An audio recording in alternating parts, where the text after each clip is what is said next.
Hi, and welcome to Your Gov Nonpart Political Science and Government for Everyone. And today we would like to talk about the Electoral College.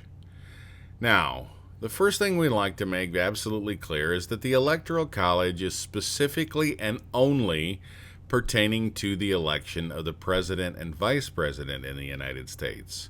When you go during a general election year in November and you cast your ballot, you are casting a vote directly for your U.S. representative in the House of Representatives.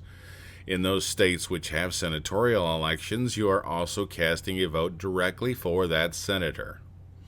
However, when you are casting your vote for the president and vice president, you are in fact casting a vote for a panel of electors.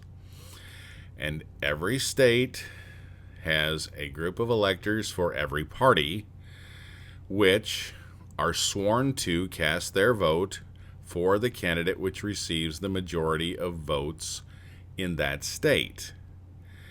Therefore, it is a winner-take-all situation. A candidate which receives anything over 50%, be it 50.01% of the vote, will receive all of the electoral votes for that state. So the group of electors which have sworn to that candidate are then selected and sent to Washington in December to cast their actual ballots for the election of the president. So the Electoral College vote, when the president is technically elected, happens in December, not in November when you cast your vote for your group of electors. Now, the term Electoral College was sort of a slang term. It crept into our language over time and at one point was called the College of Electors. But in the Constitution, even to this day, it is simply called a number of electors, although in 1845 it was codified into law in the USC and is technically now called the Electoral College. But when James Madison penned the Constitution, and it's still there today if you go and look, it simply calls them a number of electors. That number of electors is equal to the whole number of senators and representatives to which the state is entitled in the Congress. Ergo, you will have one representing each senator, so every state will have two automatically. The Constitution provides that every state shall have at least one representative, so you will have at least a third elector, and the remaining seats in the House of Representatives is then divvied up through apportionment depending on the population density in each state. Now, the reason this is important is this is the first general election after a decennial census.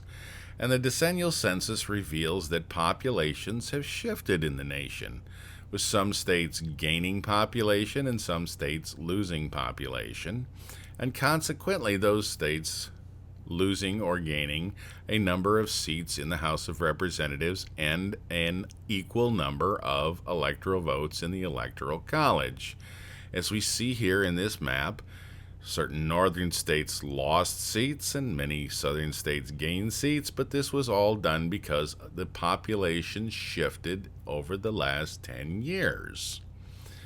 Consequently, you see that here again, because it is tied directly to the representation in the Congress, that the number of electors has changed in each state, with some states gaining and some states losing, and some states, of course, remaining the same. Texas, for example, we see here, gained as many as 4 seats because of a large increase in the population of the state of Texas over the last decade. Ohio and New York had a lowering in their population and therefore lost 2 seats. Florida gained 2 seats. Other states lost or gained 1, depending on the change in their populations. With 435 members in Congress being a fixed number, therefore, you have to take the 435 and assign one to each state and leave 385 seats to be allocated. Now, this is done by the Census Bureau using what has been agreed upon, this mathematical formula called the Huntington-Hill formula. It is the most equal formula that has been derived to date. It isn't perfect, but it uses the geometric mean of the population of each state to, as nearly equally as possible, allocate seats across the 50 states evenly. And this explains why you have some states which have gained and some states which have lost seats in the House of Representatives, because populations have changed. Now, you would think, okay, there's 435 representatives and 100 senators. That's 535 members of Congress. We should have 535 electors. But this isn't true because of the 23rd Amendment of the Constitution. The 23rd Amendment allocated a number of electors to the District of Columbia, the seat of government, equal to that of which as if it were a state, but the least populous state, which currently is Wyoming, which has 3 representatives. So we add 3 additional electors to the Electoral College to represent the constituents living in the District of Columbia, bringing the total to 538 electors.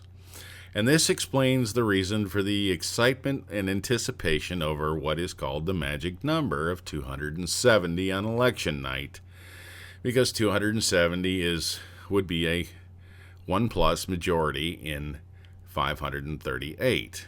Once you've received 270 electoral votes in the Electoral College, you've won the presidency and the game is over. So we would like to thank you for watching YourGov Non-Parts segment on the Electoral College. We hope that you'll take time to pick subscribe either here on the screen or up above and join us so you can follow along. We encourage you, when you pick that, to check the little check box to get email updates when we post new videos, which we do on a regular basis. You can join us on Facebook by picking the link below, where we post information beyond what's just here on the channel. If you have questions or comments, please leave them in the comments section below, and we'll try and get back to you just as soon as possible with answers. We hope you'll take time to rate this video, either like or dislike.